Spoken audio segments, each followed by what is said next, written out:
हरि ओम तत्सत। मंगलवार दिनांक 13 मई को ज्येष्ठ मास प्रारंभ हो रहा है और इसका अवसान 11 जून को पूर्णिमा तिथि के साथ होगा। ज्येष्ठ मास में हमें क्या करना चाहिए और क्या नहीं करना चाहिए, इसके विषय में मुझे कुछ बतलाना है। आप यह जान लें, जैसे श्रावण मास में भगवान शिव की पूजा की जाती है और पार्थिव शिवलिंग की ज्यादा महत्ता है, वैसे ही ज्येष्ठ मास में भगवान ब्रह्मा की पूजा की जाती है। वस्तुतः यह कहिए कि यह ज्येष्ठ मास जो है ब्रह्मा जी का ही जो है इसमें प्रतिनिधित्व है। ब्रह्मा जी के पूजा के विषय में जैसे शिवलिंग के पार्थिव लिंग की ज्यादा महत्ता है, वैसे ही ब्रह्मा के मूर्ति बनाने की कोई आवश्यकता नहीं है। आप आटे से ब्रह्मा जी की मूर्ति बना दें और प्रतिदिन पंचोपचार या षोडशोपचार से उनकी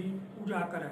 पूरे महीना अगर ब्रह्मा जी की आप पंचोपचार या षोडशोपचार से पूजा करते हैं, पूजा करने के बाद मूर्ति को किसी नदी या तालाब में विसर्जित करते हैं या वट वृक्ष के नीचे सारे मूर्तियों को एकत्रित करके पूर्णिमा के दिन उसको किसी नदी में प्रवाहित कर दें। ब्रह्मा की मूर्ति पूजा क्यों नहीं होती है, इसमें कारण है, पुराणों में है कि ब्रह्मा जी ने जब नारद जी को उत्पन्न किया, पहले तो सनक सनंदन सनातन इत्यादि 4 को उत्पन्न किया, फिर नारद जी को भी नरद से अपने गले से उत्पन्न किया और नारद जी से कहा कि पुत्र जो है, मेरा आविर्भाव संसार के सृष्टि रचना के लिए हुआ है, तुम सृष्टि रचना में सहयोग कर। नारद जी ने जवाब दिया कि हे पिताजी, मैं तो जो है श्री हरि में भगवान विष्णु में प्रीत रखता हूँ और मुझसे यह कार्य नहीं हो पाया। बारंबार ब्रह्मा जी के समझाने पर भी नारद जी जब नहीं माने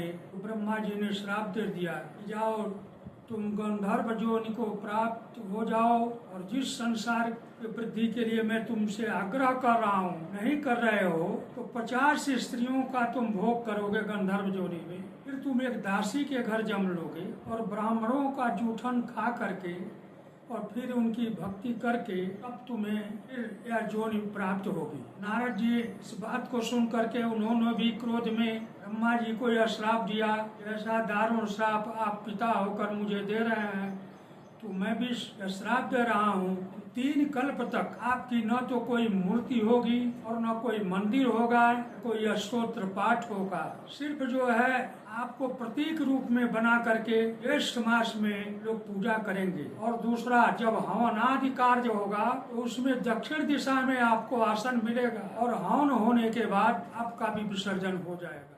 तो उसी श्राप से जो है ब्रह्मा जी के आटे की मूर्ति बनाकर ज्येष्ठ मास में पूर्णा करने का सबको अधिकार है और इससे सूर्य लोक की प्राप्ति होती है। आप जानते हैं, भले ही वो दैत्य कुल में जन्म लिए रावण, कुंभकर्ण, हिरण्याक्ष, हिरण्यकश्यप इत्यादि तमाम दैत्य और तमाम देव जो है ब्रह्मा जी के आशीर्वाद से दुर्जय बने, लेकिन भगवान विष्णु के कृपा से फिर जो है उनको परास्त होना पड़ा। तो ब्रह्मा जी के पूजा से भी हम सब कुछ, ब्रह्मा जी की पूजा के बाद ज्येष्ठ मास में दूसरा महत्वपूर्ण काम है वट वृक्ष को जल देना। अश्वत्थ वृक्ष के बाद अगर किसी वृक्ष की महिमा है तो वट वृक्ष की है। वट वृक्ष के जड़ में ब्रह्मा का वास है, उसके मध्य के शाखाओं में भगवान विष्णु का वास है और उसके अंतिम ऊपर भगवान शिव का वास है। तीनों देव इसमें वास करते हैं। प्रलय काल में जब सारा संसार जल मग्न हो जाता है तो भगवान विष्णु जो है कृष्ण रूप में इस वट के पत्र पर ही शयन करते हैं और मार्कंडेय ऋषि को दर्शन भी हुआ है। वटस्य पत्रस्य पुते शयानम बालम मुकुंदम शीर्षा नमामि। वट वृक्ष को ही अक्षय वट की संज्ञा। एक माह अगर आप वट में 1 घड़ा नित्य जल दान करें, अगर सिर्फ ज्येष्ठ मास में ही 1 घड़ा जल नित्य दें, तो इससे आपके आदि व्याधि जितने हैं नष्ट हो जाएंगे और आपके शरीर का सौंदर्य बढ़ेगा और आपके वंश में वंश वृद्धि होगी। ज्येष्ठ मास की संक्रांति जो वृक्ष संक्रांति होती है, यह वृक्ष संक्रांति 14 मई को है और ब्राह्म मुहूर्त में 3:52 पर है। किसी भी संक्रांति में शास्त्रकारों की आज्ञा है कि अगर संभव हो तो तत्काल स्नान करें, यदि संभव न हो तो उसके पुण्यकाल को देखें। वृक्षराज का पुण्यकाल 3:52 से आगे 16 घटी तक है। उसमें आप स्नान करें। और वृक्ष मने होता है वृषभ, जिसको देहात में बैल कहते हैं। यदि आप सक्षम हैं तो वृषभ का दान करें। अगर वृषभ दान करने में सक्षम न हो तो वृषभ की मूर्ति सोने या चांदी का बनाकर दान करें। अगर इसमें भी सक्षम न हो तो वृषभ के मूर्ति का निष्क्रिय दान करें, संकल्प करें। इससे आपको अक्षय लोक की प्राप्ति होगी। पूरे ज्येष्ठ मास में आप जो है प्रतिदिन 1 घड़ा जल, 1 सेर चीनी और ताड़ वृक्ष का बना हुआ पंखा तो बांस के वृक्ष का भी है, कपड़े का भी बनता है, लेकिन विधान जो है ताड़ वृक्ष के पंखे का है, जो बाजार में मिल जाता है। वाराणसी में तो बहुत ज़्यादा बिकता है। और चौथा चीज़ है चंदन। ये चारों वस्तुएं जो है आप पूरे ज्येष्ठ महीने में दान करें।